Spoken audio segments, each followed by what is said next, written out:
কবি অচিন্ত্য কুমার সেনগুপ্তের মানুষ ঈশ্বর হবে।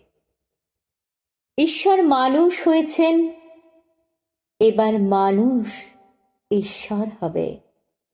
সামান্য কীটবস্ত্র পরিয়ে ক্রুশে আরোপ করল যিশুকে। চারটে সৈন্য যারা তদারক করছিল তারা বসল যিশুর পোশাক নিয়ে ভাগাভাগি করতে। কেউ নিল বহির্বাস, কেউ কোমরবন্ধ, কেউ পাগড়ি, কেউ জুতো। কিন্তু গায়ের জামাটা কে নেবে? কি সুন্দর জামাটা! এক ফোঁর সেলাই নেই কোথাও, সমস্তটা একসঙ্গে বুনে তোলা। বুঝি ওর মার তৈরি। কিন্তু এটা তো আর ছিঁড়ে চার ভাগ করা যাবে না। এসো আমরা জুয়ো খেলি, দেখি কার বরাত খোলে। যিশু নিদারুণ যন্ত্রণায় বিদ্ধ হচ্ছেন, আর তারই ক্রুশের নিচে বসে জুয়ো খেলছে সৈন্যরা। নিপীড়িত মানুষের মধ্যে কাঁদছেন ঈশ্বর। আমরা ওদিকে দেখছিও না তাকিয়ে। কে কোন ভোগ্য বস্তু আয়ত্ত করতে পারি তারই ফিকিরে বসেছি জুয়ো খেলতে।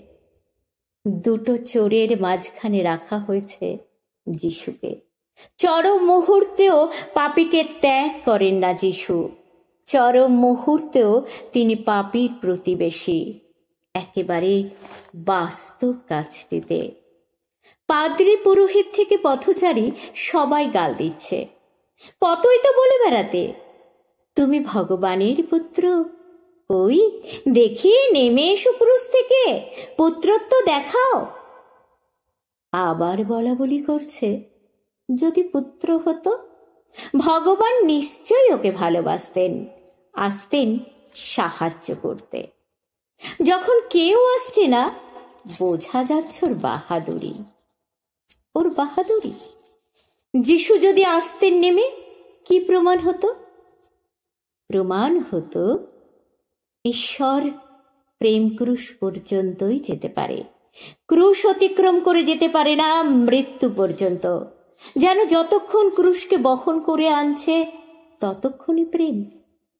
যেই ক্রুশবিদ্ধ হলো আর প্রেম নেই।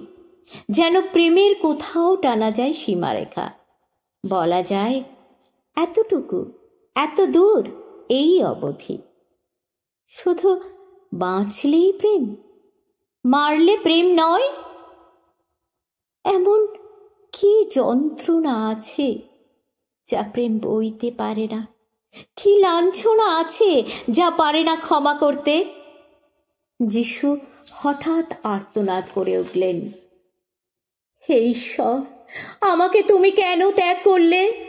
এ কান্না তো আমাদের কান্না, আমাদের নালিশ।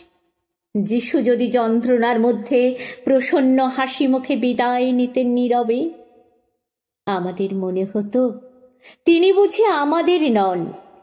ঈশ্বর হয়ে তিনিও ছেড়ে গিয়েছেন আমাদের।